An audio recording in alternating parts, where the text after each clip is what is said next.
For many minutes one winter night late in 1964, a strange green light lit up the sky over Nathula. To small children, it might perhaps have seemed it had something to do with Santa Claus returning home the day after Christmas. The light, in fact, came from a flare fired by the People's Liberation of Army, who were returning home to Tibet after bumping into an Indian Army patrol. There'd been a string of similar intrusions all that year. In January, 30 armed Chinese, two civilians, and a wireless operator had trespassed nearly 3 miles south of the Konka La Pass.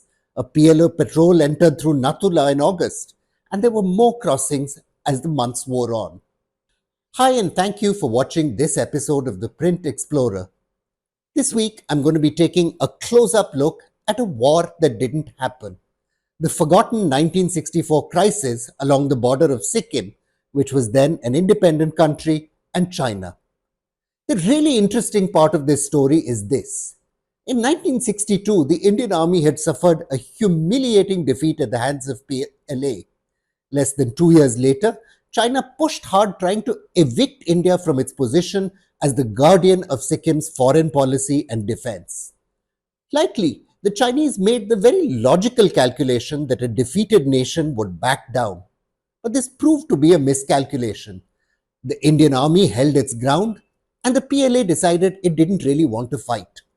The standoff over Sikkim was to be the beginning of a long turning point in history through which India recovered its lost position in South Asia. Little attention has been paid to what happened in 1964, and lots of questions remain hanging, especially because the military and intelligence archive is still hidden from public view. But it's a key episode as we consider China and India facing off on their borders.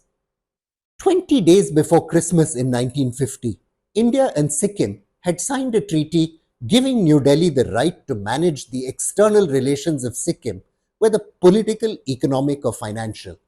The treaty, building on the relationship between Britain and Sikkim, made India also responsible for the defense of the kingdom.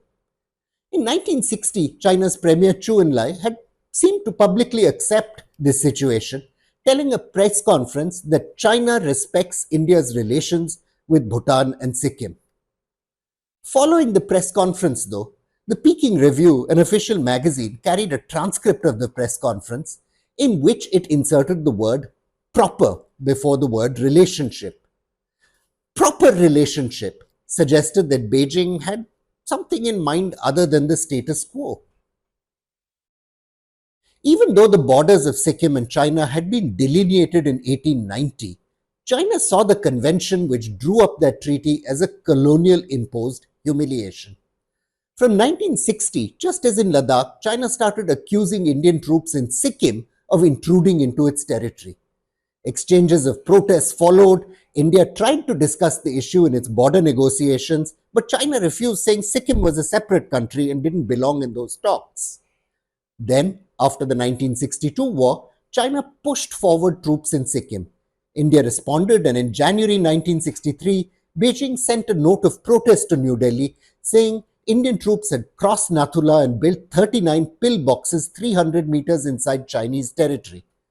2 months later, China accused India of, I quote, intensifying the repairs and reinforcement of their pillboxes and defense work and conducting some additional structures, including a pillbox, a shelter communication, trenches, a sentry post, and laying a telephone line to the southeast, northeast, and north of the Nathula Pass.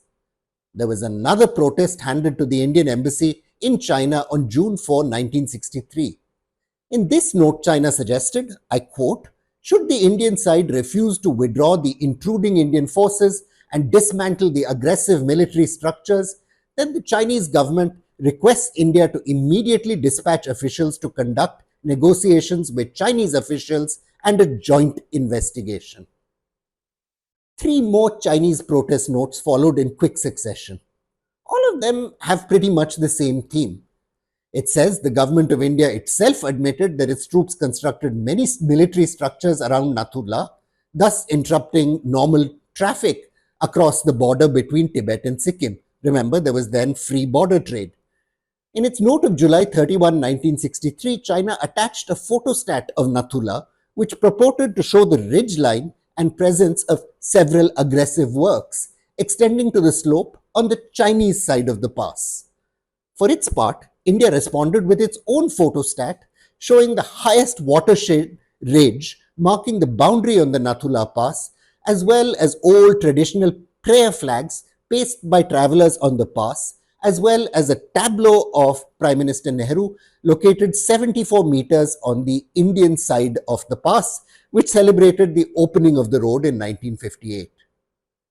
China now decided to enlarge the issue both in terms of scope and content. On September 18, 1964, it alleged that Indian troops had not only entrenched themselves unlawfully across the Nathula, but had also crossed the Tungchla Pass, that's a little southeast of Nathula, and built 18 aggressive military structures, dugouts, shelters, bulwarks, etc., on the Chinese side of the pass or on the boundary line, 11 on the Chinese side and 7 on the boundary line, if you want that detail. It urged that India should not only dismantle these structures, which it claimed were on the Chinese side, but also all the military structures on the China-Sikkim boundary line.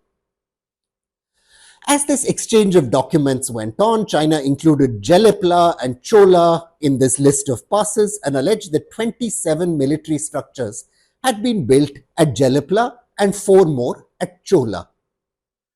The new demand for the removal of these structures from so-called Chinese territory, as well as from the China-Sikkim boundary, was repeated.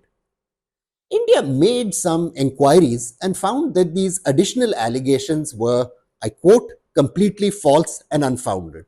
Looking back, it seems probable that there was at least some level of coordination behind these letters between Pakistan and China to corner India. In May 1964, while all this was going on, the Pakistan army had begun pushing shepherds into the run of Kutch, into territories Islamabad claimed on its own. This would flare up in early 1965 into a full-scale conflict which preceded the better-known war in Kashmir. I'll return to the Kutch clashes in a future episode, which, by the way, ended in a fascinating way with a border decided by international arbitration, the only example on its kind. For the moment, though, the relevant part of the story is that even as India and Pakistan were descending into crisis, India's charge d'affaires in Beijing, Jagat Mehta, was summoned to the Beijing Foreign Ministry and given a 72-hour deadline for India to dismantle forward positions in Sikkim. China also complained that Indian troops had been kidnapping grazers. This should have led India to blink, you'd think. But amazingly, New Delhi held its nerve. There was firing which began on the 21st of September 1965 when China tried to prevent the erection of a barbed wire fence at Nathula. Both sides used mortar and mountain guns. Beijing threatened to use its air force before Prime Minister Lal Bahadur Shastri stepped in and secured a local unconditional ceasefire. There's a bit of a funny sequel in all of this when some patriotic Indians drove 801 bleating sheep, not 800 because round figures are inauspicious, up to the Chinese embassy in New Delhi. Around the necks of the animals hung placards saying, "Eat us and spare the world." Now, there's lots of theories about why China took things to the brink. Prime Minister Shastri's own view was that they wanted to help the Pakistanis with the run of Kutch crisis. The second possibility is that the PLA wanted to alter the alignment of the border near Nathula, which gives Indian artillery command of the heights over the Chumbi Valley, one of the few choke points on the border. And the third possibility is that China wanted to grab Sikkim just as it had done with Tibet. The journalist Sunanda K. Datta Ray, who had a first-hand view of these events in Sikkim, argued China didn't actually want to take Sikkim. Instead, he suggests New Delhi's obsessive fear of losing the kingdom and its status in South Asia allowed the Chinese to needle and poke India, thus helping Pakistan. Take your pick of theories. Maybe one is right, maybe all is right. Till the archive is opened up, we won't really know. Ever since 1959, when Tibet was annexed by China, Prime Minister Nehru had become increasingly committed to the defense of Bhutan and Sikkim. He told the Rajya Sabha on the 25th of August 1959, I quote, "But the fact remains that so far as Bhutan and Sikkim are concerned, they are in treaty relations with us and we are responsible for their defense. I cannot imagine any foreign country doing anything which is an infringement of their sovereignty.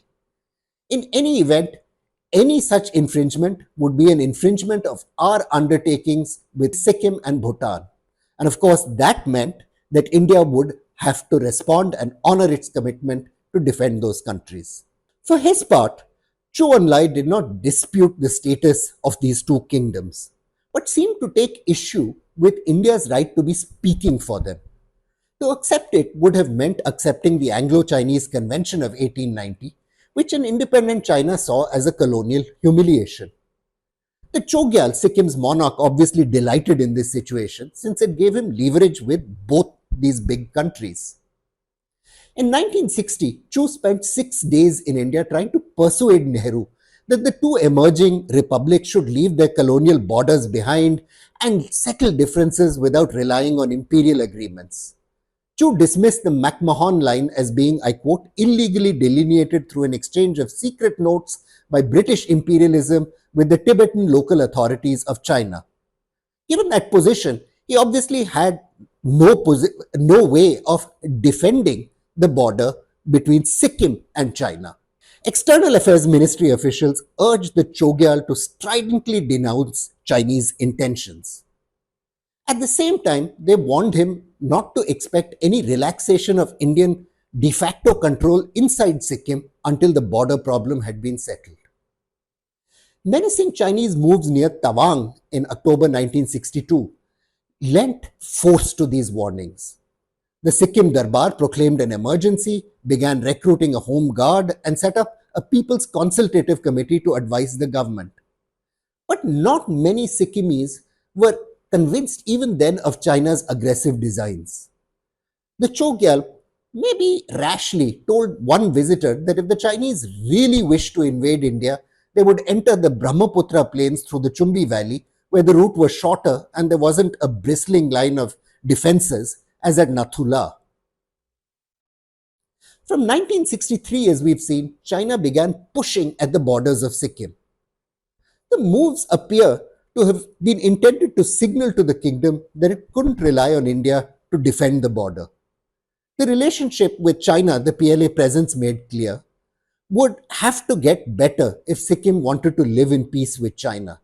And if Sikkim continued to allow Indian troops to operate from its territory, that couldn't happen. It would have to expect trouble. The pressure was taken a step further when Tashi Namgyal, the Chogyal of Sikkim, died on the 2nd of December 1963. 3 days later, China's nominal head of state, Liu Shaoqi, sent a condolence message directly to the new Chogyal. India's attitude towards Sikkim had hardened, and Nehru's sense of outrage was reflected in the angry language he used to rebuke the Chinese.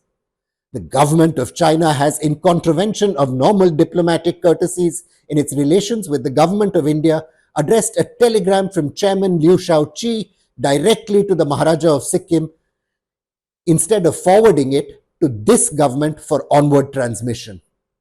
The government of China is well aware that the external relations of Sikkim are entirely the responsibility of the government of India, and that any communication, either formal or informal, from the government of China to the government of Sikkim or to its ruler should be channeled through the Indian government. Gangtok felt Nehru was getting unnecessarily agitated over a small diplomatic matter and resented such a display of irritation over a courtesy message during a time of national mourning.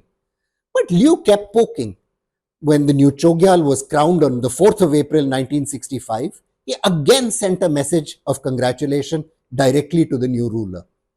Relations between Delhi and Peking worsened in the time between Tashi Namgyal's death and the new Chogyal's coronation. This brought matters to a point of no return. Why did the Chinese then back off from war in 1965? It's almost certain they worried that they might end up drawing the United States deeper into the region and increase its flow of military assistance to India. Following the War of 1962, India had received generous quantities of munitions and weapons as well as training from the United States. A second war China possibly feared would cement the relationship. The relationship between the Soviet Union and China was also pretty frayed. That meant China was at real risk of finding itself isolated if it chose conflict with India again.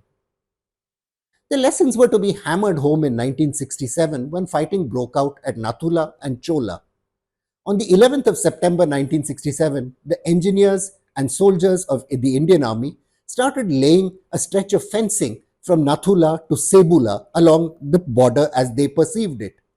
According to an Indian account, immediately a Chinese political commissar, Ren Rong, with a section of PLA infantry, came to the center of the pass where the Indian Lieutenant Colonel Rai Singh Yadav was standing with his commando platoon. Rong asked Yadav to stop laying the wire. He refused to halt, saying he was acting on orders. An argument started, which soon turned into a scuffle. Firing followed, though. The Defence Ministry of India reported 88 killed and 163 wounded on the Indian side, claiming 340 killed and 450 wounded on the Chinese side during these two shootouts. While India and China bickered over the border, the new Chogyal, Palden Thondup Namgyal, set about modernizing Sikkimese society. This was a period of economic reconstruction and limited political emancipation, at the end of which the kingdom boasted a per capita income of 750 rupees, while India stagnated at around 320. There were judicial reforms which blended the Indian penal code with traditional features of Buddhist justice, and the civil service was reorganized as a formal hierarchy. Panchayats were formed and entrusted with rural administration. Everything wasn't to India's liking. The Chogyal revived feudal titles, asserting the country's independence, titles like Gyalmo, Gyalum, and Sidlon, and it began rebuilding the modest Sikkimese army. Nari Rustamji, the Indian civil service officer who served as Diwan or governor of Sikkim, was pretty enthusiastic. He was an ardent supporter of the new Chogyal. He argued that the hour had struck for Sikkim's cultural renaissance, with the young prince as its shining inspiration. There were lots of others in Delhi, though, who weren't so keen on what was going on.